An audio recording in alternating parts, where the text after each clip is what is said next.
या मराठी पत्रकारितेचीच म्हणजे शिक्षणाची पत्रकारितेच्या महाविद्यालयाची एक काळी बाजू आपल्याला प्रकर्षाने आणि प्रखरपणे मांडता आली की खूप साऱ्या इंटर्न्सला शिकवण्याचं काम मी गेल्या अनेक चॅनल्स मधनं केलेलं आहे आणि करतोय आणि शिकवतो सुद्धा।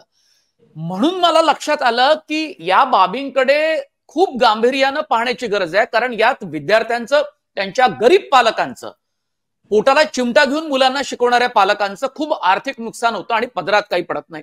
आणि खूप दूर दूरून मुलं मुंबईत, पुण्यात शिकायला येतात, म्हणजे त्या काळात यायचे तर त्यांना फायदाही व्हायचा।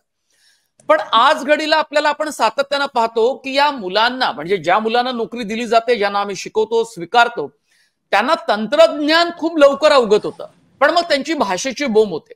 यातनं मराठी पत्रकारिता खरंच विकसित होईल का, तिचं भविष्य नेमकं कसं असेल, आणि मग ही मुलं घडत गेली आणि त्यांच्या हातून जी काही पत्रकारिता आपण पाहतो, लिखाणातनं, बोलण्यातनं, त्यातनं वेगवेगळे मुद्दे हे निर्माण होतात आणि त्यावर पुन्हा आरोप प्रत्यारोप आणि चर्चा होत असते। त्यामुळे आताच्या घडीला आजपासून जर काही सुधारणेला सुरुवात झाली, एक चळवळ म्हणून पत्रकारितेची जर करता आली, तर त्याचे फायदे नेमके किती चांगले होऊ शकेल असं आपल्याला वाटतं।